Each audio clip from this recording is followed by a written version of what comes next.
نحمده ونصلي على رسوله الكريم أما بعد أعوذ بالله من الشيطان الرجيم بسم الله الرحمن الرحيم واتل عليهم نبأ إبراهيم إذ قال لأبيه وقومه ما تعبدون قالوا نعبد أصناما فنظل لها عاكفين قال هل يسمعونكم إذ تدعون أو ينفعونكم أو يضرون قالوا بل وجدنا آباءنا كذلك يفعلون قال أفرأيتم ما كنتم تعبدون أنتم وآباؤكم الأقدمون فإنه عدو لي إلا رب العالمين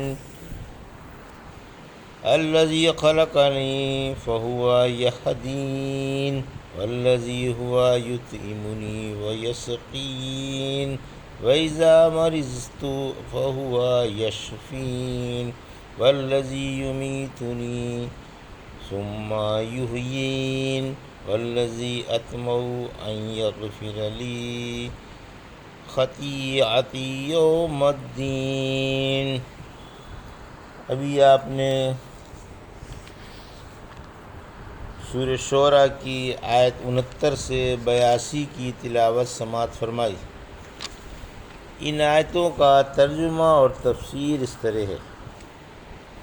وَاتْلُ عَلَيْهِمْ نَبَأَ إِبْرَاهِيمَ آیت 69، اِذْ قَالَ لِأَبِيهِ وَقَوْمِهِ مَا تَعْبُدُونَ آیت 70، قَالُوا نَعْبُدُ أَصْنَامًا فَنَظَلُّ لَهَا عَاكِفِينَ آیت 71، قَالَ هَلْ يَسْمَعُونَكُمْ إِذْ تَدْعُونَ آیت 72، أَوْ يَنفَعُونَكُمْ أَوْ يَضُرُّونَ آیت 73، قَالُوا بَلْ وَجَدْنَا آبَاءَنَا كَذَلِكَ يَفْعَلُونَ آیت 74، قَالَ أَفَرَأَيْتُم مَّا كُنتُمْ تَعْبُدُونَ آیت 75، أَنتُمْ وَآبَاؤُكُمُ الْأَقْدَمُونَ آیت 76، فَإِنَّهُمْ عَدُوٌّ لِّي إِلَّا رَبَّ الْعَالَمِينَ آیت 77۔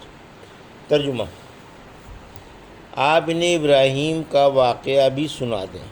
جب انہوں نے اپنے باپ سے اور اپنی قوم سے پوچھا کہ کس کی پرستش کرتے ہو، انہوں نے جواب دیا کہ ہم بتوں کی بندگی کرتے ہیں اور ان کے مجاور بن کر بیٹھ جاتے ہیں۔ پوچھا، جب تم انہیں پکارتے ہو تو کیا یہ تمہاری آواز سنتے ہیں یا تم کو نفع پہنچا سکتے ہیں یا نقصان پہنچا سکتے ہیں؟ بولے، بلکہ ہم نے اپنے باپ دادا کو اسی طرح کرتے ہوئے پایا ہے۔ فرمایا، جن کو تم پوج رہے ہو ان کی کچھ خبر بھی ہے؟ تم بھی اور تمہارے بڑے بوڑھے بھی وہ سب میرے دشمن ہیں، بحث تمام جہانوں کے پروردگار کے۔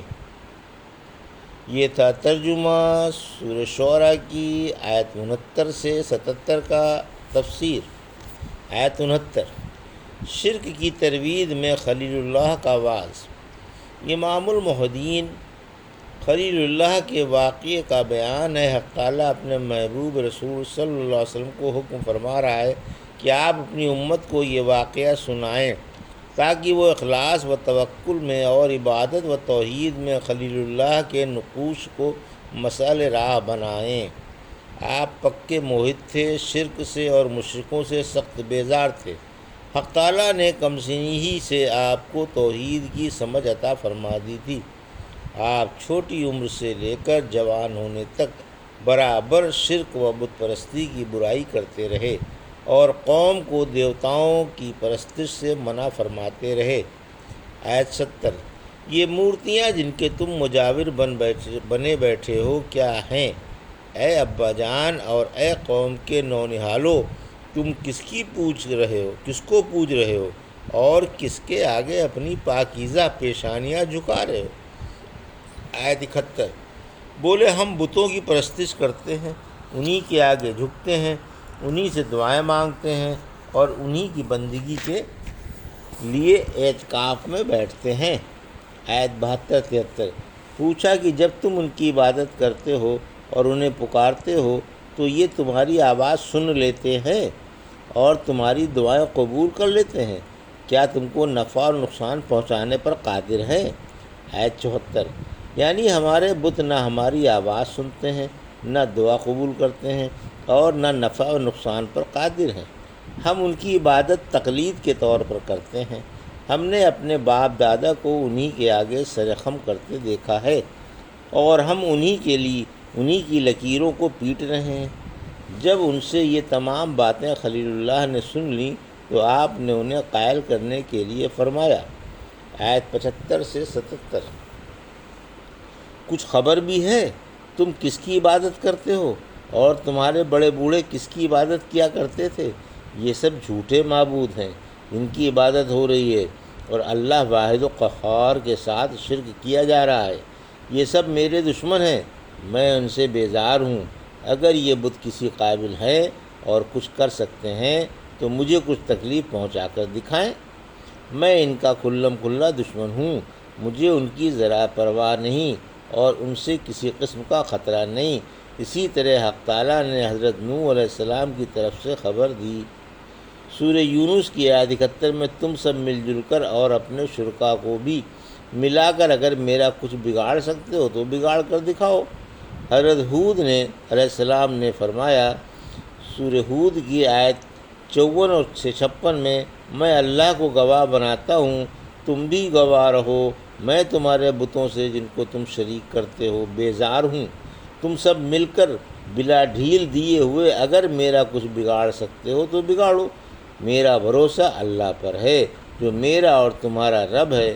ہر جاندار کی پیشانی کے بال اسی کے ہاتھ میں ہیں۔ واقعی میرا رب ہی سیدھی راہ والا ہے۔ خلیل اللہ نے بھی بتوں سے اسی طرح نفرت کا اظہار فرمایا۔ سورہ انعام کی آیت 81 میں تمہارے بتوں سے جن کو تم اللہ کی عبادت میں شریک کر بنا رہے ہو کس طرح مرعوب ہو سکتا ہوں، حالانکہ تم کو اس بات سے ڈر نہیں لگتا کہ تم اللہ کے ساتھ بلا دلیل کے شریک بنا رہے ہو۔ سورہ ممتحنہ کی آیت 4 میں فرمایا، تمہارے لیے ابراہیم میں ایک بہترین نمونہ ہے اور ان کے ساتھ والوں میں بھی، جب کہ انہوں نے اپنی قوم سے کہا تھا کہ ہم تم سے اور اللہ کے سوا تمہارے جھوٹے معبودوں سے بری ہیں۔ ہم نے تمہارے ساتھ کفر کیا، ہم میں اور تم میں عداوت دشمنی ہمیشہ کے لیے قائم ہوگی جب تک کہ تم اکیلے اللہ پر ایمان نہ لے آؤ۔ سورہ زخرف کی آیت 26 سے 28 نے فرمایا، اور جب ابراہیم علیہ السلام نے اپنے باپ اور قوم سے کہا کہ میں ان بتوں سے بیزار ہوں جن کی تم پرستش کرتے ہو، بہرچہ اس اللہ کے جس نے مجھے پیدا کیا، یقیناً وہی مجھے راہ بتائے گا، اور آپ نے اسی لا الہ الا اللہ کو کلمہ بنا لیا۔ الذی خلقنی فہو یہدین، آیت 78۔ والذی ہوا یطعمنی ویسقین، آیت 79۔ وَإِذَا مَرِضْتُ فَهُوَ یشفین، آیت 80۔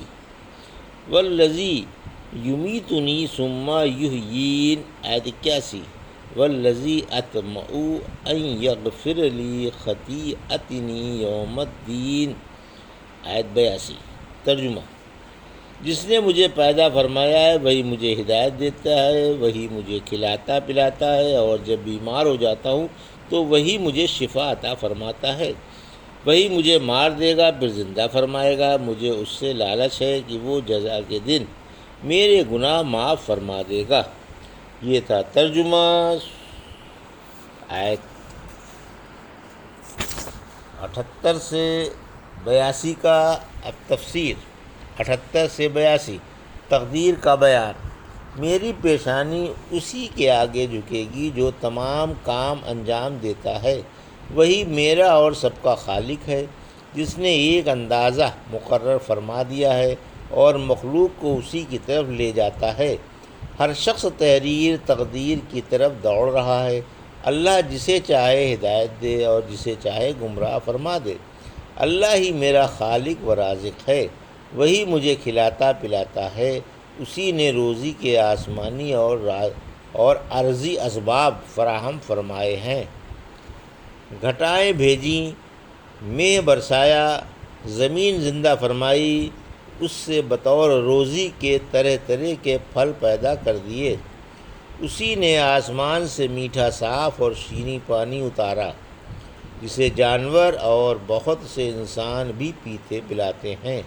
بیماری کو اپنی طرف منسوب کر کے ادب ملحوظ خاطر رکھا ہے، ورنہ بیماری بھی اللہ کی تقدیر اور اس کے فیصلے سے ہے اور اسی کی پیدا کی ہوئی ہے۔ جیسا کہ نمازی کو حق تعالیٰ نے حکم فرمایا کہ اہدنا الصراط المستقیم کہے، یہاں انعام و ہدایت کی نسبت اللہ کی طرف کی ہے، غضب کا غافل حذف کر دیا گیا اور گمراہی بندوں کی طرف منسوب فرما دی ہے۔ سورہ جن میں فرمایا، آیت 10 میں، ہمیں معلوم نہیں کہ زمین والوں کے لیے برائی چاہی گئی ہے یا ان کے رب نے ان کے ساتھ بھلائی چاہی ہے۔ بطور ادب کے برائی کی نسبت رب کی طرف نہیں کی اور بھلائی کی نسبت کی گئی ہے۔ حضرت ابراہیم علیہ السلام نے بھی یہی فرمایا کہ جب میں بیمار پڑ جاتا ہوں تو اللہ کے سوا مجھے کوئی بھی تندرستی عطا نہیں کر سکتا، وہی شفا بخشتا ہے اور وہی تندرستی کے سامان فراہم فرماتا ہے، مارنے جلانے پر وہی قادر ہے، اس کے سوا کسی کی مجال نہیں کہ کسی کو مار سکے یا جلا سکے، وہی ابتدائی وجود بخشتا ہے اور وہی ثانوی وجود بخش دے گا۔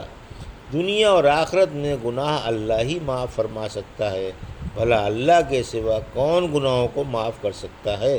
وہی جو چاہتا ہے کر گزرتا ہے۔